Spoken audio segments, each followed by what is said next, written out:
Olá pessoal, para mais uma aula estamos aqui. Na aula passada nós estávamos vendo a questão de conflitos e hoje vamos terminar nessa análise conhecendo, estudando os conflitos mundiais. Eu deixei para essa última aula os dois mais importantes, os dois de maior conteúdo no Enem e nos vestibulares, ok? O que tem aqui é o conflito da Venezuela. Por que ele é tão importante para nós enquanto brasileiros? Porque a Venezuela ela faz fronteira com o Brasil na região norte, bem ali no estado de Roraima. E vários venezuelanos acabaram saindo da Venezuela e vindo como imigrantes ilegais para o Brasil. Então, do dia para a noite, questão de uma semana e um mês, o Brasil viu sua população em uma localidade crescer muito, que é ali a região do Acre, e também acabaram se espalhando por todo o Brasil, tá? E aí nós temos várias consequências a respeito da imigração, tanto legal quanto ilegal. Mas isso é tema para outra aula, mas é só bom focar que a questão de imigrantes, que é ruim, que causa desemprego, que traz doença, que já caiu por terra. Isso ainda é bem discutido e bem falado na boca dos ignorantes, que não conhecem. Agora, é óbvio, né? O imigrante, ele auxilia a economia da localidade que ele vai. É uma mão a mais para trabalhar, mas também é uma boca, é um corpo a mais para consumir.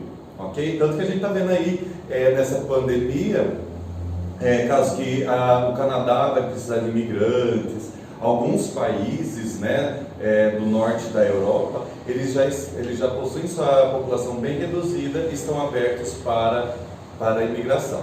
Mas vamos lá. Então, esse conflito da Venezuela, o que acontece? Ele é muito discutido aqui no Brasil, a gente tem até um olhar muito ruim sobre ele, mas eu gostaria que nessa aula vocês tivessem um outro olhar, que é o olhar do conhecimento, e não do achismo ou do escutar uma mídia que quer te manipular, ok? Vamos lá, pessoal. Conflito da Venezuela. Por que na Venezuela está ocorrendo um conflito interno dentro da Venezuela?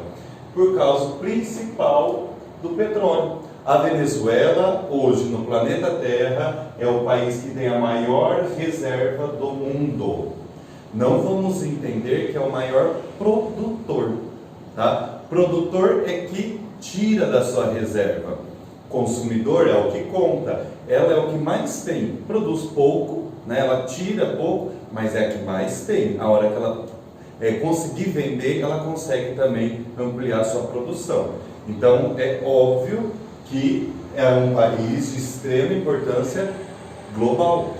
Diferente, às vezes, do Uruguai, ou mesmo do Brasil, que não tem muita relevância. Se tiver algum problema interno, os vizinhos não vão se importar, né? Os vizinhos, quem que é o vizinho que se intromete em tudo? Todos os conflitos mundiais nós temos o quê? Estados Unidos envolvido, mas todos de relevância para ele, que nem no Oriente Médio. Por que os Estados Unidos, França e Inglaterra se intrometem, jogam bomba, mandam exército, gastam trilhões?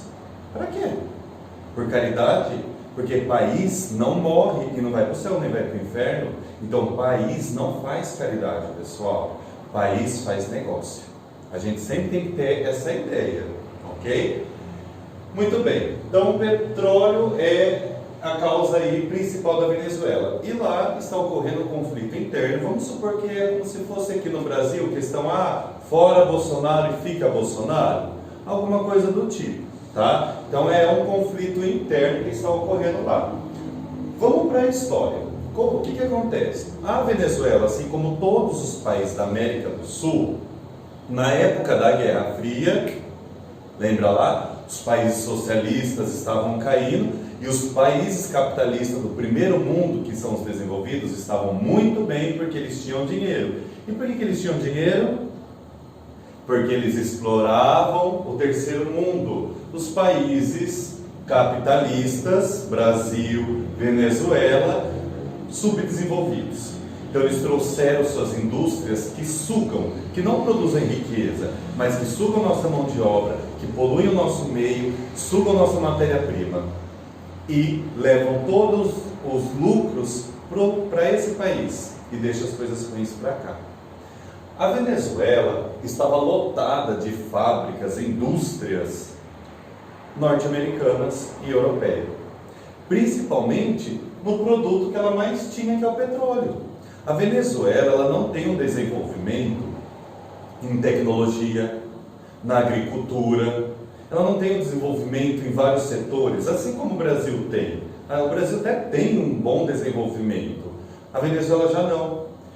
Ela só, a vida toda, ela apostou no grande poder dela, que realmente é poderosa, que é o petróleo, tá?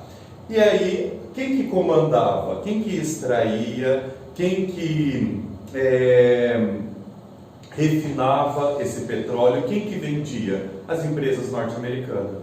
E para quem ficava o lucro? Para os donos dessas empresas que vivem no norte, nos Estados Unidos. E esse lucro ia embora.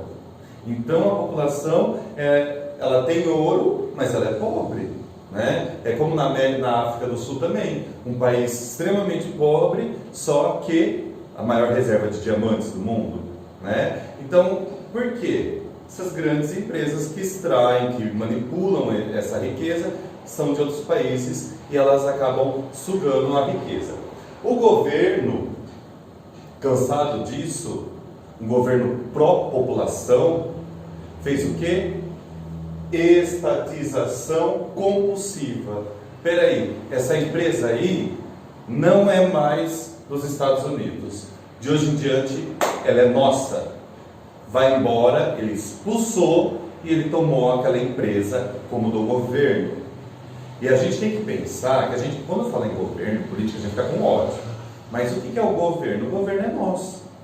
É para nós, né? Então, se o governo está quebrado, nós estamos quebrados. Se o governo está bem, nós estamos bem, ok? Pensa sempre o governo como sua mãe. Se sua mãe não tem dinheiro, você também não vai ter, ok? Então, o governo aí automaticamente começou a ter dinheiro. Ele começou a investir em escolas, em hospitais, educação, segurança, e a população começou a ter uma melhor qualidade de vida.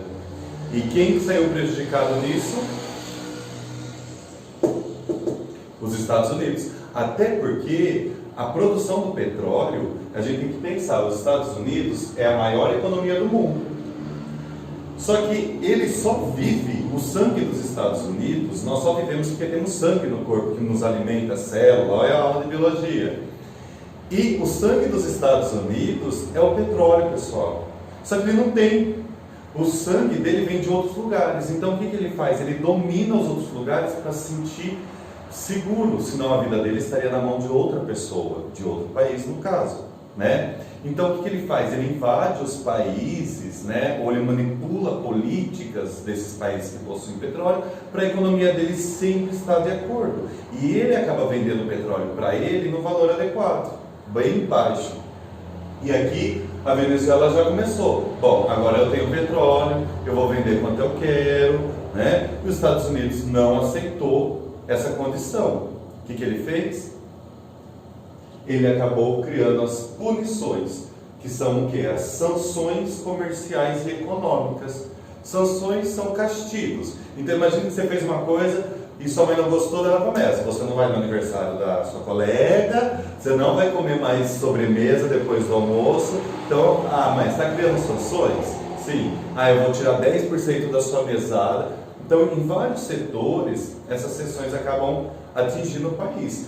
E aí ele o quê? Proíbe de vários países fazerem comercialização com a Venezuela. Então, não pode comprar e não pode vender. Tá? É o que ele fez com Cuba, né? O que ele fez com Coreia do Norte, o que ele fez com vários países do Oriente Médio, com vários países também da URSS, na época da Guerra Fria. Então, assim, você meio que condena o país, né? E aí o país começou a ter falta de produtos básicos essenciais, que ele não tem uma industrialização forte. né? Então, um exemplo disso é que acabou o papel higiênico na Venezuela e ela teve que comprar bilhões de rolo do Brasil, tá? Então, por quê? Não tinha mais, né? A produção na Venezuela é pequena, vários países pararam de ter essa comercialização, várias empresas norte-americanas que não tinham nada a ver com petróleo acabaram saindo dos Estados Unidos e que produziam. Então, imagine se os Estados Unidos brigar com o Brasil e criar essas sanções, imagine, tipo, nós não vamos ter mais Hotmail, vocês estão entendendo? Nós vamos ter mais o Google, a Apple, serviço de internet. Então tudo começa a cair. E o país começou a cair, entrar em crise, né? Vários produtos acabando e o governo tentando ajeitar essa situação. O que acontece? Os produtos que sobraram, o que eles começaram a fazer? Os donos, os comerciantes, os milionários, eles começaram a inflamar. Então não tem mais as empresas de papel higiênico, só tem a minha? Vou vender a R$10 um bolo de papel higiênico. E aí a população não conseguia mais sobreviver, certo? E aí o que acontece? Nós chamamos hoje, né, a mídia chama a Venezuela de um país socialista. Pessoal, a Venezuela não é socialista. A Venezuela é um país capitalista como o nosso, ok? Só que por quê? O que é o socialismo? O socialismo, ele manda na economia. O capitalismo não, deixa a economia se virar. Só que a economia ela é perversa, ela não está olhando para o ser humano, ela está olhando o lucro. E ali, no caso, os produtos começaram a subir o valor muito, tá? O governo teve que o quê? Ele teve que entrar no comando de preços. Então ele começou, papel higiênico não pode ser mais de R$1. Ele começou a tarifar, né? Colocar o valor nos produtos. O arroz não pode ser tanto, o feijão não pode passar de R$5, porque acabou ocorrendo uma superinflação, tá? E aí falaram, opa, isso aí é socialismo. Ele falou, não, eu estou defendendo o meu povo, a população venezuelana. E a mídia, a televisão venezuelana, vamos pensar no caso aqui, a televisão, o SBT, a Globo, do que eles sobrevivem?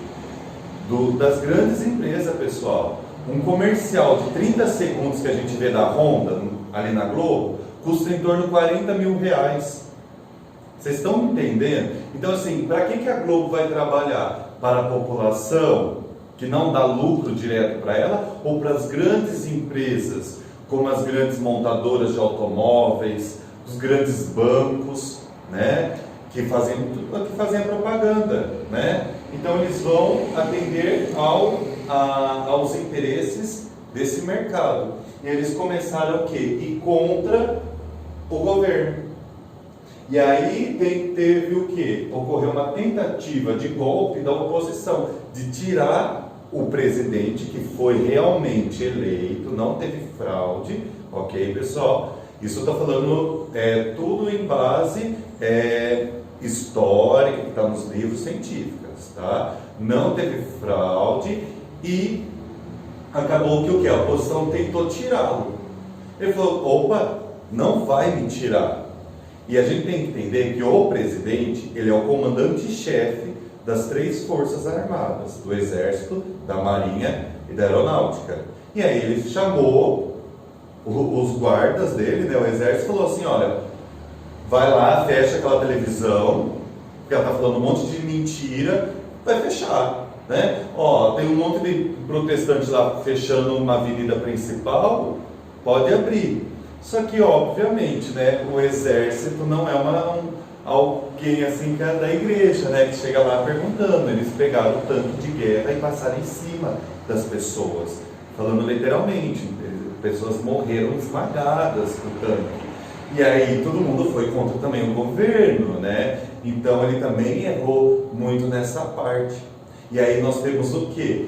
Esse ataque do exterior, né? Dos países, da mídia, né? Contra o governo tentando se manter no poder, porque é legítimo, né?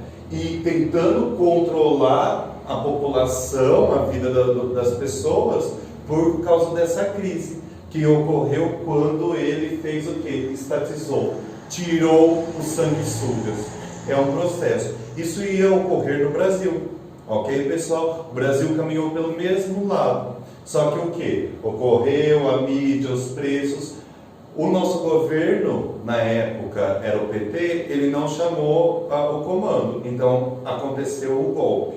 Isso devido, o que eu estou falando para vocês, golpe, é um termo já aceito histórico, tá?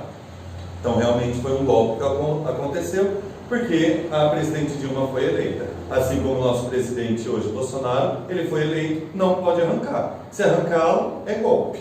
Ok, pessoal? Mesmo que estejamos descontentes ou contentes, nós nos escolhemos, ele tem que estar ali, assim como a Dilma também deveria ter ficado. Ok, pessoal? E aí nós temos, então, isso. Muita discussão sobre o socialismo, que lá é socialismo, porque o governo está tomando atitudes que não é adequada no governo capitalista. Ok, pessoal? Que é o comando de preço, é o uso da força militar, e aí acaba tendo esses conflitos, muita gente acaba saindo, faltando materiais de subsistência, comida, né? Energia e tudo mais. E nós temos esse conflito que está ocorrendo, né? Essa pandemia aí veio para acalmar a mídia que a gente está recebendo, mas está ainda acontecendo isso lá, ok? E é de extrema importância para o nosso vestibular, porque dificilmente vai cair alguma coisa sobre a pandemia, porque todo mundo está muito por dentro. E esses fatores aí que está meio esquecido é o que eles gostam de pegar. Tá ok, pessoal? Então preste atenção. Agora eu vou dar um tempinho, vou apagar essa lousa, a gente vai vir para o último grande conflito, que é bem histórico, e quem é religioso, gosta da Bíblia, gosta de ler a Bíblia e estudá-la, vai entender bem. Tá ok? Voltando, pessoal. Então a gente vai começar agora com o conflito de Israel versus Palestina. O que é isso? São dois países, tá, pessoal? Aonde estão localizados? No Oriente Médio. O que é isso? É uma região do continente asiático, tá? É igual a América do Sul. É um continente? Não. É uma região do continente americano. Tá? E o Oriente Médio é uma região, um pedaço da Ásia, que tem vários países, tá ok? Bom, Israel é um país super novo, Palestina é um outro país. E a gente vai ver aqui o que acontece, por que esses países estão em guerra, a gente vê homem-bomba explodindo e tudo mais. A gente vai entender tudo isso hoje. É um conflito que dura há muito tempo, e não tem perspectiva de solucionar esse conflito, essa briga, tá? Vamos entender. O que acontece, pessoal? Lá na região do Oriente Médio, vivia em paz, tudo bonitinho, um povo chamado hebreu, como a gente encontra na Bíblia, tá? Que hoje nós vamos chamá-los de judeu, que é a mesma coisa. Tá? Tem suas diferenciações, mas aqui resumindo é a mesma coisa. Então o povo hebreu, judeu, vivia lá feliz para sempre. Até que o faraó do Egito, Nabucodonosor, ele queria construir suas pirâmides, ele precisava de mão de obra escrava, ele atravessou o Mar Vermelho, que separa a África da Ásia, do Oriente Médio, foi até aquela região, achou um monte de gente, um povo lá vivendo. Ele prendeu todo mundo, teve guerra, ganhou a guerra, prendeu todo mundo e levou todo mundo como escravo, tá? E ali ficou deserto aquele país, né? Aquela região. E esse povo que levou como escravo eram os judeus. E os escravos, eles ficaram escravos lá no Egito por 400 anos. Vamos pensar, é como se a escravidão no Brasil não tivesse acabado. Imagine os negros que vivem hoje aqui, eles falaram assim, de onde você saiu? Eles sabem que saiu da África, mas eles não sabem da onde da África, certo? Que espaço? Meu tataravô veio, sei lá, de Moçambique, de Angola. Eles não vão saber. mas eles sabem que vieram de lá, tá? E aí o que acontece? Um judeu resolve libertar o povo, né? Seu povo das garras do Egito. Quem que é esse cara? Moisés, né? Aí Moisés lança as pragas, acontecem as pragas, né? Pela ciência, essas pragas, elas ocorrem até hoje, que nem no começo do ano, na África, teve um surto de gafanhoto que invadiu toda a África, o continente africano, e comeu as plantações. Então, até hoje, essas pragas, elas existem, elas aparecem de tempos em tempos, tá? Enfim, aconteceu as pragas, ele pegou o povo judeu e foi saindo do Egito. Estava uma maré baixa no Mar Vermelho, né? Ou sei lá, ele colocou o cajado e abriu, Deus fez isso, vai que você acredite, entenda. E eles atravessaram, saindo da África, indo para a Ásia, mais especificamente a região do Oriente Médio, para a Terra Prometida. Olha lá, Terra Prometida. O que é Terra Prometida? É a terra que eles viviam. Há quanto tempo? Há 400 anos. Mas eles não sabem nem onde que era, mais ou menos, entendeu? Não tinha GPS, né? Eles não tinham foto. Ó, aqui que é um mapa, né? Então, tanto que eles ficaram andando pelo deserto, ficaram perdidos por 40 anos, né? Então, assim, tem vários fatos. E aí, até que eles acabaram chegando lá onde eles viviam, esse povo judeu. Só que não estava o território lá com a plaquinha. Aqui é do povo judeu que foi preso, foi levado como escravo, estamos esperando ele voltar, né? Aquele território ficou vazio e aí acabou também sendo ocupado por outro povo. Que povo é esse? O povo árabe, tá? E aí eles chegaram e falaram: oi, tudo bom? Olha, aqui era a terra prometida nossa, né? Que a gente vivia há muitos anos. Mas a gente também está vivendo aqui há 400 anos já. Imagine os índios chegarem e falar assim para você: sai dessa casa, porque nesse território nós vivíamos há 500 anos. Você vai falar: peraí, essa casa eu comprei e a gente vive aqui há 300 anos, né? E aí temos um conflito, né? Mas tudo bem, não tem um conflito, eles começaram a viver bem, né? A gente tem que entender que ali tem um conflito de território, principalmente território, né? E também religioso, porque os judeus, eles têm a religião dele, que é a religião judaica. Os árabes, eles têm a religião islâmica, tá? Ó, 3 religiões ali, que nasceram naquele território, naquele país. E tem mais uma religião que nasceu ali. Qual que é? Fala aí. Você não sabe? Então você é um herege, um pecador, vai queimar no inferno. A religião de Jesus Cristo, o cristianismo, né? Nossa religião também surgiu ali. Jesus Cristo viveu naquela região. Então, é um foco de disputa religiosa das 2 maiores religiões do mundo, e tem mais uma que é a judaica. Então, o islamismo, primeiro o cristianismo, islamismo e o judaísmo. Então, essas 3 religiões, esse território é muito importante para elas, né? Tanto que as cruzadas, né, que vocês veem em história, aconteceu o quê? O povo queria dominar essa região, né, os europeus. Vamos lá. E aí o que acontece? Os judeus estavam lá, muitos falaram: olha, eu não gostei daqui não me identifiquei com a terra prometida, vou dar meu rolê, vou embora, vai, pega a família e sai. E aí tem uma diáspora judaica, que se espalham pelo mundo. Então os judeus vão para a Europa, vão para os Estados Unidos, acabam indo para várias regiões do globo, Brasil, né? Enfim. E esse povo, eles são excelentes administradores. Sabe japonês que a criança já nasce teclando? Judeu já nasce contando dinheiro. Eles são muito bons administradores, são excelentes comerciantes e banqueiros. Desde muito tempo, eles são o povo que tem dinheiro, e eles emprestam esse dinheiro a juros.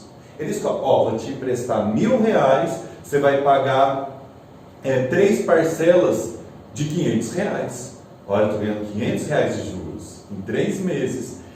Eles faziam isso. Por que eles faziam isso e o resto não fazia? Porque o resto do povo era católico, e a Igreja Católica condenava isso. Só ela poderia ter dinheiro, não é? E eles não eram católicos, eles eram judeus. Eles tinham a religião deles. O catolicismo veio do judaísmo. E eles acreditam que pode cobrar sim. Então eles tinham muito dinheiro, porque eles já tinham esse poder. Então os maiores bancos hoje, tá? Os donos são judeus, até hoje, tá? Tanto dos Estados Unidos quanto do Brasil e do mundo todo, da Europa.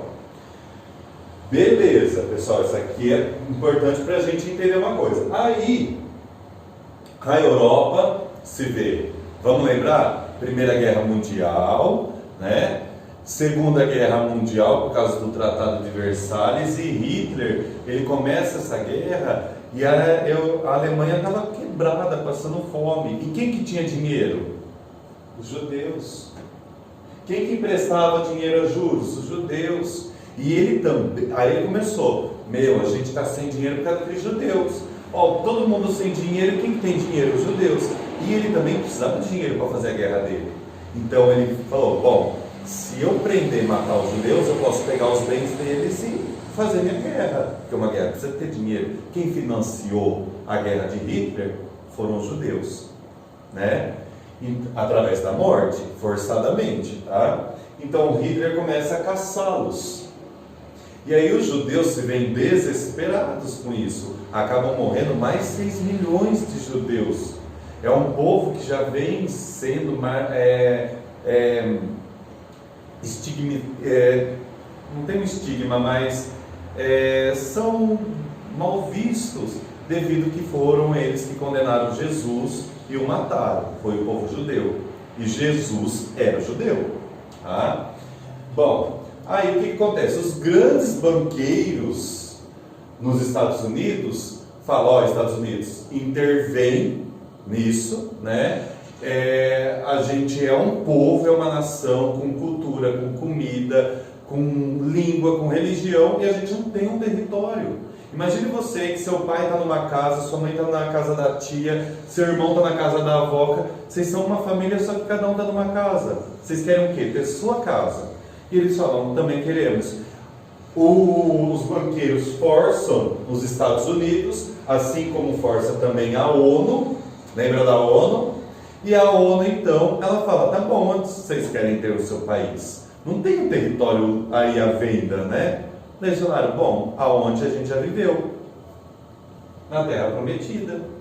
Mas espera aí, lá já é o país, a Palestina. Aí a ONU vem e fala, né? Ela vem mandando, sai daí, aqui agora é um país chamado Israel. E eles jogam a população árabe da Palestina nos espaços, em 2 espaços marcados, que é a faixa de Gaza e a Cisjordânia, que são 2 regiões super pobres, como se os índios chegassem aqui no Brasil, junto com os Estados Unidos, e falassem, vão para o Nordeste, onde tem uma seca, eles construíram um muro lá, nos cercaram, e aí os índios vivem aqui felizes para sempre, junto com os Estados Unidos. Só que os judeus começaram, todos os judeus do mundo vêm para a nossa terra prometida. Essa chamada para a ida, para a construção do país de Israel, tem um nome. E esse nome cai muito no vestibular, pessoal, que é o sionismo, que é a ida dos judeus para a Palestina, para a criação do Estado de Israel, do país de Israel. Ok? Aí a formação do Estado. Obviamente, os palestinos não aceitam, os países vizinhos que são árabes também entram em guerra, acabam perdendo, porque os Estados Unidos estão junto ali com eles. Então, desde depois da Segunda Guerra Mundial, esse país foi se formando, os palestinos se veem cada vez mais acuados em territórios, tiveram que sair da casa deles, da onde eles viviam, e aí o que acontece? Aí a gente tem esse conflito. Os judeus condenando eles a viverem numa região sem água, sem comida, sem condições, cercados, morados, e eles com raiva também. Então, aquela guerra, aquele conflito, então eles saem de lá, se explodem, estão passando fome, vê o filho morrendo de fome, eles vão ter raiva dos judeus. Os judeus têm raiva deles, e perante o judeu, ele fala que ele tem direito, porque eles já viviam naquele lugar há muito tempo. De quem que é a razão? Quem está certo? Quando que isso vai acabar? Existem umas tréguas, que nem agora na pandemia parece que eles deram a mão e meio que se ajudaram, tal, mas os palestinos querem de volta o território deles, os israelenses acham que não, né? Ali é o direito deles. Então existe esse conflito, e a ONU, Estados Unidos, obviamente vai cair para o lado que o convém, né? Que é o lado de Israel. Ok, pessoal? E aí já tivemos várias guerras, a intifada, esse povo aqui lutando contra esse aqui vinha com tanque, e aqui as crianças vinham com pedaços de pau e pedra para defender sua família. Então, assim, é uma guerra de muitos anos que vem ocorrendo, tá? Muitas mortes, muito prejuízo numa região de petróleo, numa região religiosa, numa região de intenso conflito também aí com os países vizinhos. Tá ok, pessoal? Então é mais para vocês entenderem que como ocorreu e como está, tá bom? Pessoal, próxima aula a gente vai entender a respeito da industrialização, as fases da nossa industrialização no Brasil, no mundo, que é o que hoje é a grande riqueza que nós temos, ok? Para vocês que tiverem interesse, vocês podem dar uma pesquisada no YouTube. Ok, pessoal? Beijão, até a próxima. Bora estudar!